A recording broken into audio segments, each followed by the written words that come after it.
Hey everyone, it's Mr. Smith back with another video for you. Today is Tuesday, October 27th, and I have a short little lesson for you over subjects and predicates. Now, some of you might not know what those are off the top of your heads, but I promise you do know what they are. These are just fancy words that stand for nouns and verbs, basically. A subject is a noun or a pronoun in the sentence, and the predicate is the verb of it. So if you look at the example right here, Brooke tiptoed down the hallway. In this sentence, Brooke is the subject and tiptoed is the predicate. Now, if you want to go back and check that, rephrase the sentence as a question. So if you look at it, Brooke tiptoed down the hallway, you can ask yourself, who or what tiptoed down the hallway? Well, the answer is Brooke. So Brooke is the subject. And what is Brooke doing down the hallway? Brooke is, she tiptoed down the hallway. So tiptoed is the predicate because the predicate of the sentence means that is the verb or the action that is taking place in that sentence. So you can go back and look over that first slide if you want to. But we're going to just hop into a little bit of practice right now with subject and predicate. Like I said, just identify the noun or pronoun and then the verb in the sentence. Those will be your the subject and the predicates of these examples right here. So if you want to, just pause the video right here. Take a mental note of what the subjects and predicates are in each of these sentences, or you could actually write it down if you want. So you can just pause the video right here and go over that, and then in a second, I will go over the answers. All right, so looking at what the subjects and predicates are of these sentences, the first one is the puppy played with the older dog all day. All right, so if we look for the predicate first, I usually like to identify the verb in the sentence first. Usually it makes it easier to ask yourself the question of who did what or what did what. It'll make identifying the subject a lot easier in the sentence as well. So the puppy played with the older dog all day. The action that is happening is that the puppy played, right? That would be the predicate of the sentence. The word played, that is what the action verb is in the sentence here. So now that we know what the predicate is, it may be a little bit easier to find the subject of the sentence. So the puppy played with the older dog all day. You can ask the question, what played or who played, and that will make it a little bit easier. So the puppy played, that's your subject and predicate, right? The second sentence is Henry bought a new TV with his birthday money. So looking for the verb here, the predicate. Henry bought a new TV with his birthday money. What happened? Henry bought. Third one, Kaylee locked her keys in the car. The action here is that Kaylee locked her keys in the car. Her keys in the car is just describing the action that Kaylee did. And then the last one, Kyle took the bus to the mall after school. This sentence is a little bit more complicated than the other ones. But once again, the subject and predicate are found right at the beginning of the sentence, Kyle took, and then the bus to the mall after school is just the way of describing what happened. All right, so now that we have an understanding of what subject and predicates are, we are going to dive a little bit deeper into it then, right? We're going to look at complete and simple subjects as well as complete and simple predicates. A complete subject is a group of words that names what the sentence is about. The example here is the tall boy out in left field made a great diving catch. Now that's the complete subject there, right? The sentence, the tall boy out in left field made a great diving catch. What the action is, right, is that something made a great catch. So what is the subject, right? The subject would be the boy made the catch, right? But if we're thinking of a complete subject, oh, it's that tall boy out in left field. And then for that simple subject, what I was just talking about, right? It's not the whole idea of it. It's just that it's a boy, right? It's, oh, that boy made the catch, or the tall boy out in left field made the catch. So here's a chance to practice the complete and simple subjects. So again, you can just pause the video right here, make some mental notes of all these sentences, and then you can press play again, and I'll go over the sentences with you. All right, so in this practice, we're not worrying about predicates right now. We're just trying to look for the complete and simple subjects of each of these sentences. So the first one being, a slice of apple pie is my favorite dessert. If we were to look for the predicate, it would be is right here. Although the verb is kind of difficult, right? You can't is something. It's still the predicate of the sentence, although we aren't looking for that. So you got to ask yourself the question, right? What is the favorite dessert? Well, in this case, it is a slice of apple pie. And even more specifically, with the simple subject, it would just be pie, right? It wouldn't be apple pie. If we're looking for that purely simple subject, you could break this all down and being pie is my favorite dessert, right?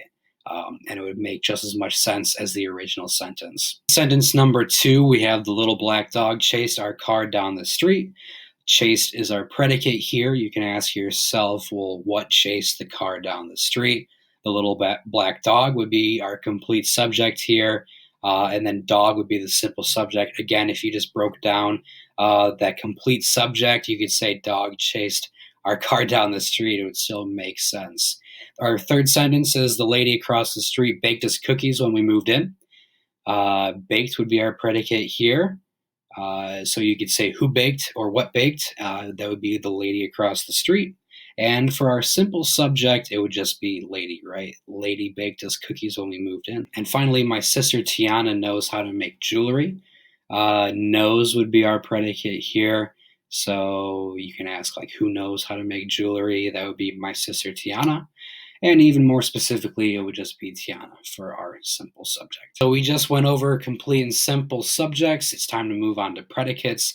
And it's still kind of the same idea, right? The complete predicate will be the longer portion of the sentence that will describe the predicate. And the simple predicate will just be that one exact word, that main verb of the sentence that you're looking for. So if you look at this example here, Juan runs on the treadmill at the gym. Juan would be the subject of the sentence, and we're leaving that out of this exercise here. So the predicate would be runs. Juan runs. If we're looking for the complete predicate, where does Juan run? How does Juan run? Well, Juan runs on the treadmill at the gym. That's our complete predicate. And once again, breaking it down just to that one word for a simple predicate, it would be runs as the predicate of the sentence. So here's some more practice. Again, you can just pause the video and I'll go over them in just a second. All right, so we're looking for the complete predicate and the simple predicate in these sentences. The little black dog chased our car down the street. We got to call back to some of these sentences. So yeah, the little black dog chased our car down the street. As I mentioned earlier, chased is going to be our predicate here. That's our simple predicate. That is the main verb of the sentence. And then how would you describe that verb more, right? It's not that the little black dog chased, right? We already said the little black dog is the subject of the sentence. So it would be our car down the street. It describes how the car was chased, right? The dog chased the car all the way down the street. So that would be our complete predicate for this. So sometimes we'll come across sentences that have subjects in unusual places. And what this means is that while usually the subject comes before the verb, there may sometimes be part or all of the verb that comes before the subject. So sentences beginning with there or here often reverse the order of subject and verb. And some examples of these are there are many books, here is the entrance, there may be some questions. And to find the subject when it's kind of in that unusual position, right? It doesn't come right at the beginning of the sentence. Things kind of got moved around a little bit. Go back to kind of that strategy I talked about earlier. Turn it into a question. So the one that I like for this is here is the entrance. You can kind of flip that sentence around and say, what is here? Well, the entrance is here. The entrance would be the subject of it. Is would be the predicate or the verb of the sentence. And that kind of leads us into other sentences with unusual word orders. One of them is questions. Although we have a pretty good understanding of what other people mean when they ask us questions, sometimes when it's written down, it may be hard to understand subject or predicate. Like if you're reading a story, sometimes it may be difficult to tell what they're talking about if you can't always identify some of these parts of speech that we're going over. And alongside that, number 2 here is sentences beginning with phrases or other words that are not the subject. And this really has to do with prepositional phrases. In hot weather, we eat outside.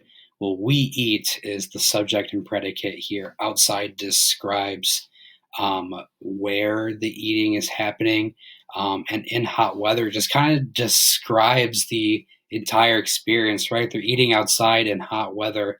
Through the door strolled Barb. Well, Barb strolled through the door. It makes sense no matter which way you jumble up the sentence.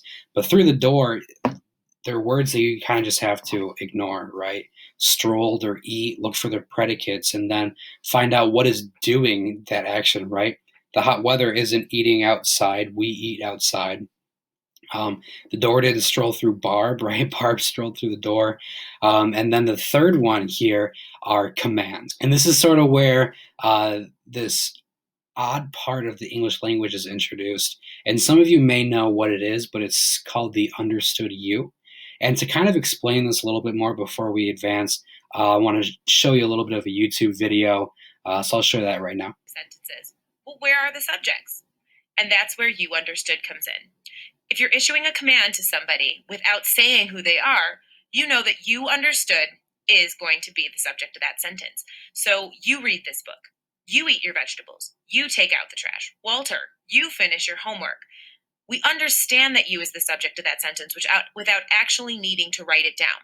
You know that if somebody says for you to eat your vegetables, that they're talking to you. And that's why we call it you understood. You could still say you if you want. You could say you go to the store, and that sentence still works. But if someone just says go to the store, we still know that you is going to be the subject of that sentence.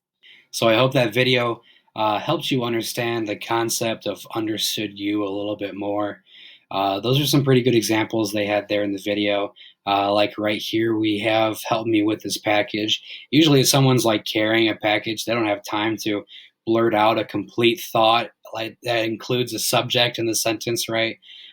So you just have to understand that this is sort of like a blurt out, right? And there is an understood you that is the subject of the sentence, right? You help me with this package, right? They're addressing someone to help them with the package.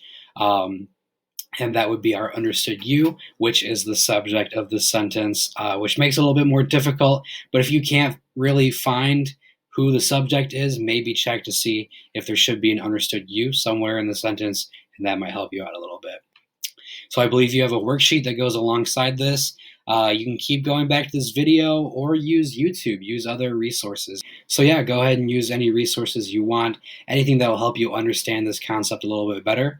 And yeah, good luck on your assignment, and I will see you Thursday.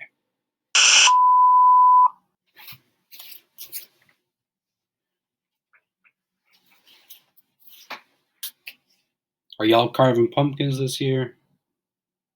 You want to see mine?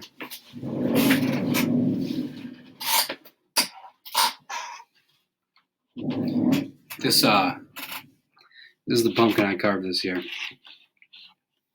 It stayed safe.